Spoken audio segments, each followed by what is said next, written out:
Have you ever felt that behind the familiar reality there is something more?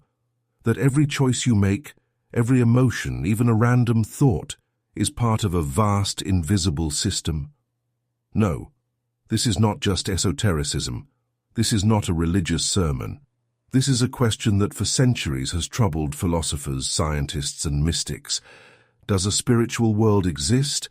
And if so, what is it? Where is it located? And who sets its laws? At the beginning of the 20th century, a man appeared who was called the Sleeping Prophet. His name was Edgar Cayce. He was not a priest. He was not a scientist. He was a simple American with a remarkable gift. In a state of deep trance, Cayce answered questions concerning health, past lives, the future of humanity, and the structure of the spiritual world itself. His answers were transcribed thousands of times, and if these transcripts are to be believed, the soul has a root. There is a system, and there is a purpose. But let's first reflect. What is the spiritual world? Is it a place? Is it energy? Or is it a state of consciousness? Cayce claimed that after death, a person does not simply disappear. Their soul continues its journey, transitioning to other levels of existence. He described 7 spheres, or levels of consciousness, each like a floor in an invisible building. The soul ascends higher or descends lower depending on how it lived its life, not by the number of sins but by the degree of inner awareness. And here is where things get most interesting. Cayce said that the spiritual world is not something distant. It intersects right now with our physical world. The souls of the deceased are next to us. They observe, participate, influence.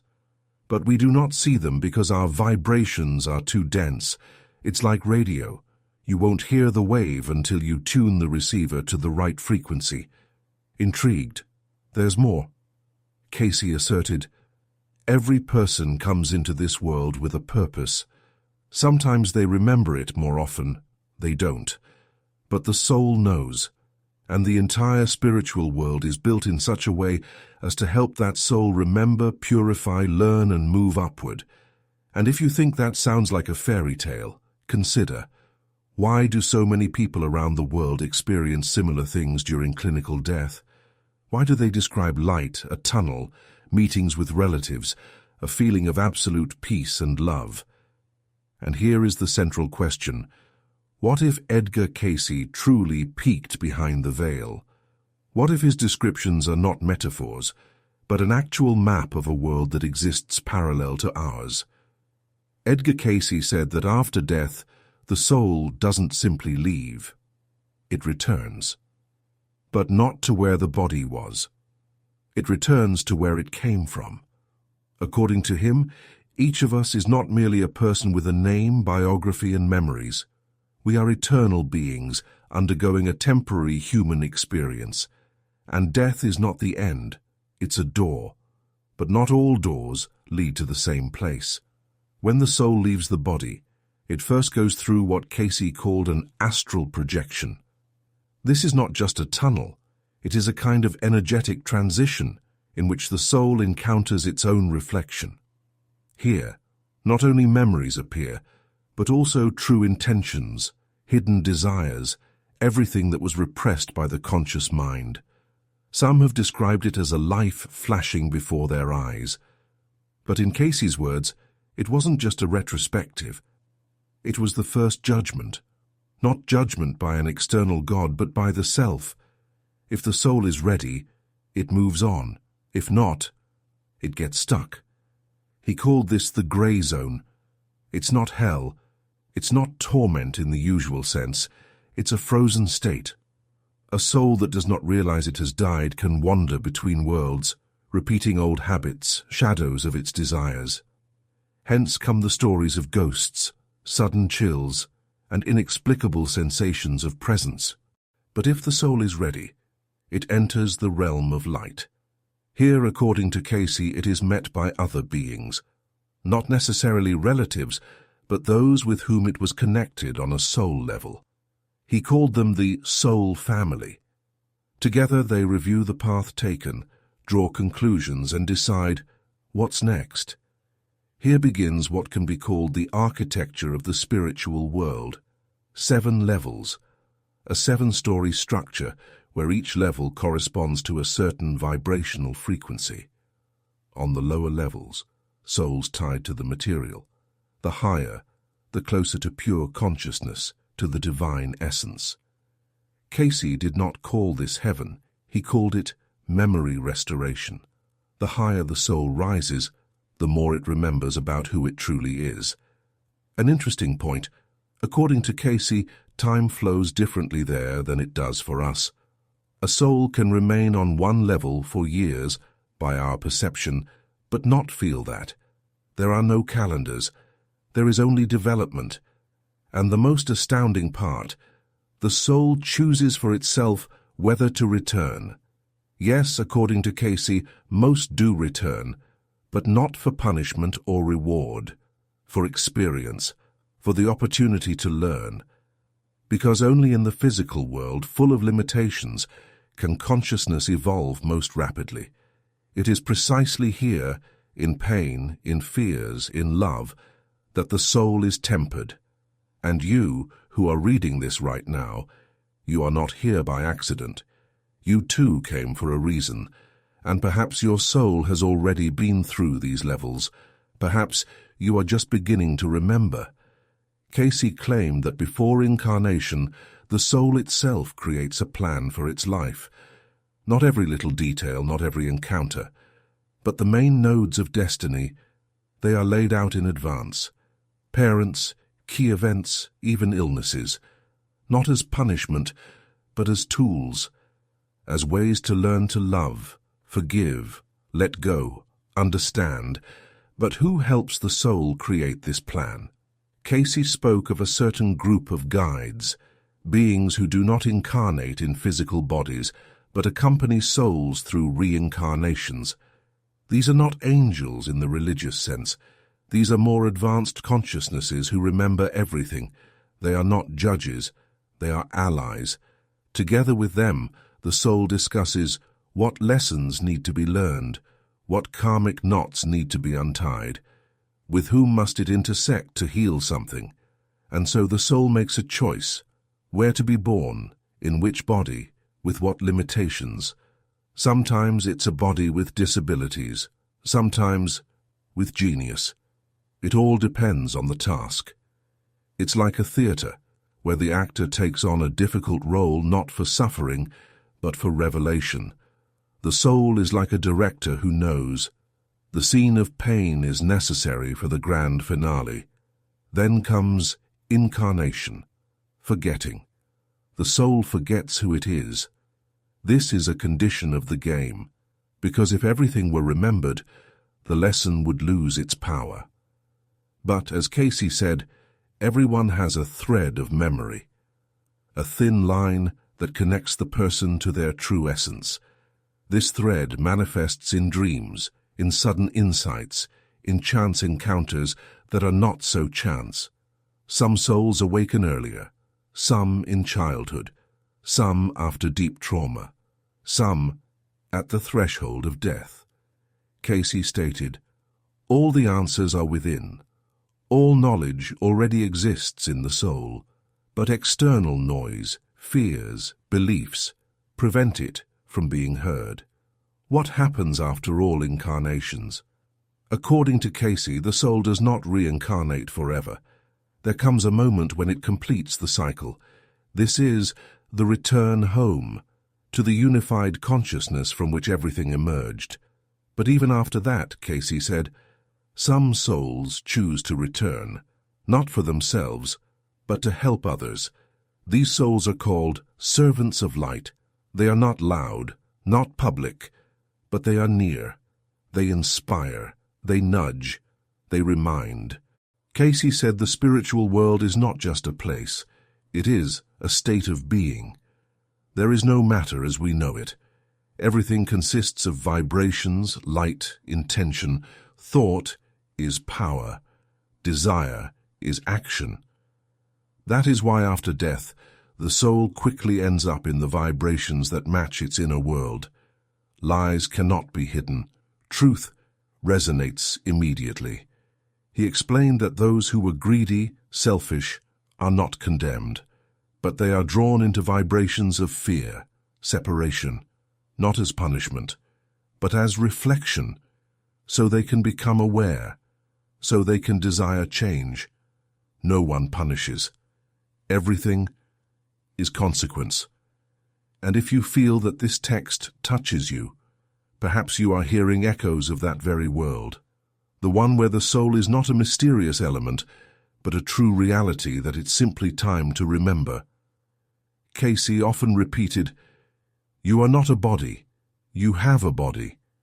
You are a soul, and it is eternal." These words sound like poetry, but for him they were a precise scientific statement. The soul is not limited by the body, by time, or by place. It goes through incarnations, but it is not dependent on them. And after death it does not go somewhere. It returns to where it came from, to the spiritual world. But what is this place, the spiritual world? Cayce described it as a multi-layered reality, where each level corresponds to the level of the soul's awareness. There are no staircases or doors there, but there are frequencies like radio waves. The soul is drawn to the layer whose vibrations match its inner state. This is not a judgment or an external choice. It is a natural resonance. The lowest levels are not hell in the traditional sense. These are states of confusion, fear, deceit. Souls that are too strongly identified with the material reside there. They do not realize they have died. They cling to what they knew in life, houses, money, bodies. Cayce called this the gray zone, not punishment, but delusion.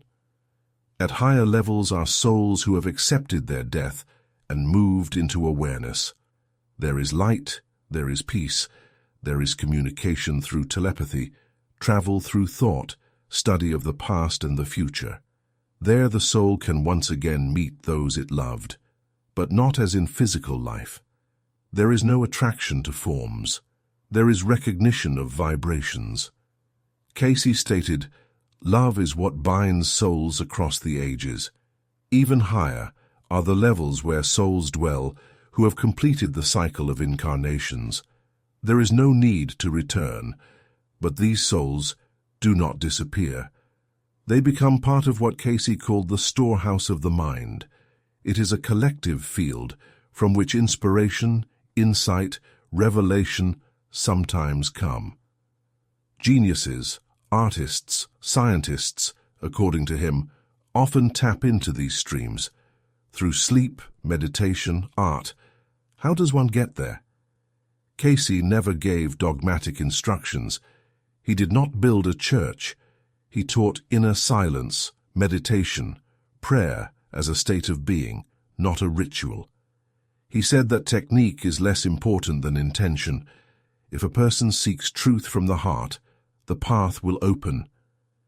Edgar Cayce himself would enter a trance state when answering questions. His consciousness would leave, and another voice would begin to speak. He spoke with an accuracy he did not possess while awake. He described illnesses, karma, past lives, spiritual realms. These sessions were transcribed by stenographers. More than 14,000 such readings have been preserved, and in each, echoes of another world. Cayce did not call himself a prophet. He called himself a channel.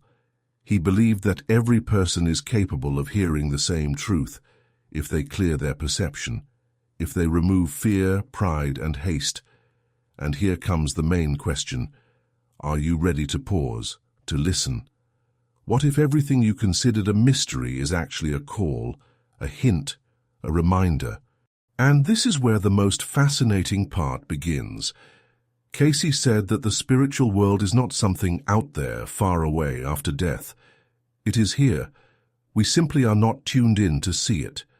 It's like trying to listen to the radio without tuning to the right frequency.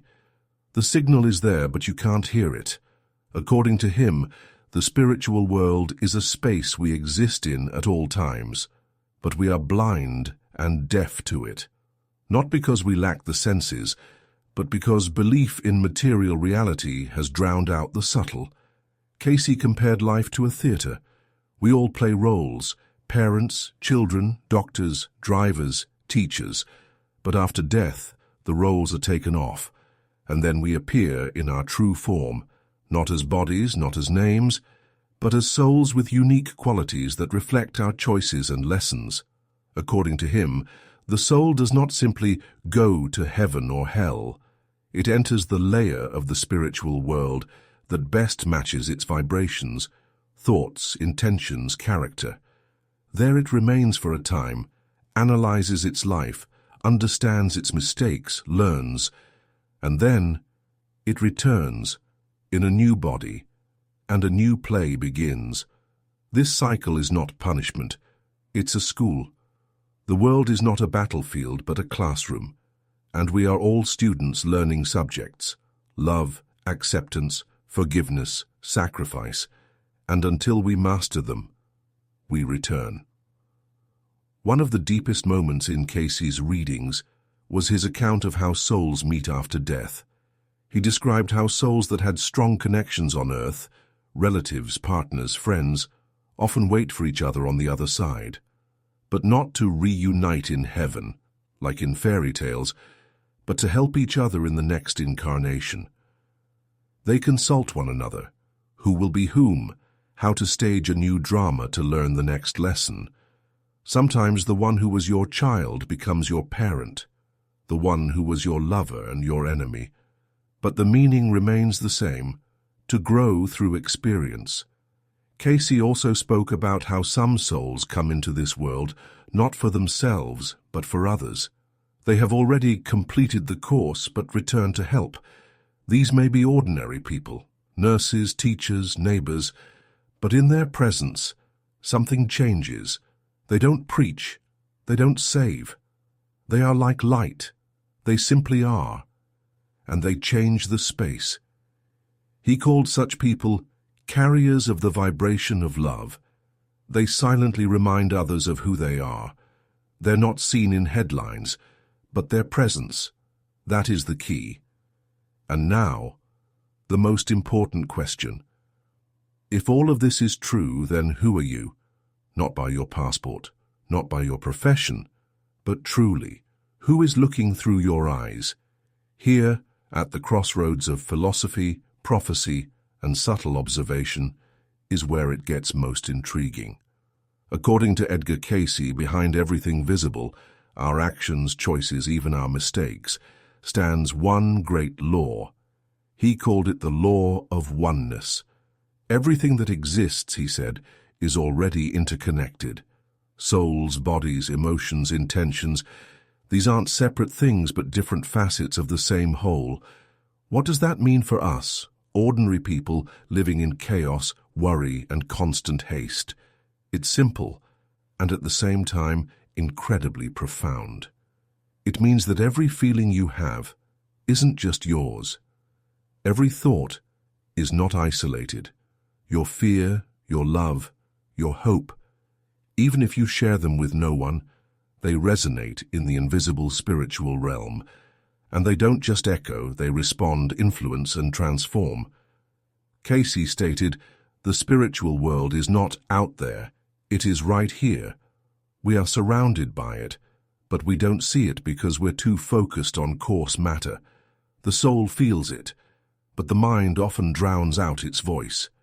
He said that spiritual reality isn't a mystery, but the foundation. We've simply forgotten how to perceive it. Like a blind man standing in front of a mirror, everything is near, but unseen. One of Cayce's most fascinating claims was about the soul's memory. He insisted that each of us had already been in the spiritual world before birth, and we will return there after death. But between those 2 points lies the most important lesson. This life, it's not a coincidence, it's a lesson, a trial, and most importantly, an opportunity. He also spoke of what he called soul contracts. We don't come here randomly.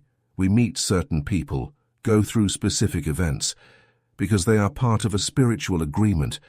Even suffering, even illness can be part of this arrangement, but it's not about punishment.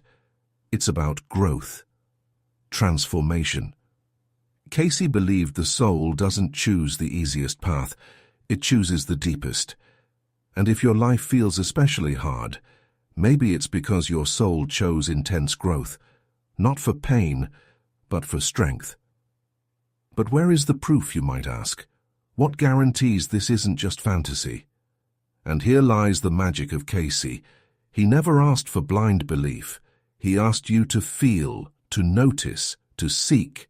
He believed the truth doesn't hide in words, it lives in experience. And if you allow yourself to ask, what if he's right? You're already on the path. And now you know a little more.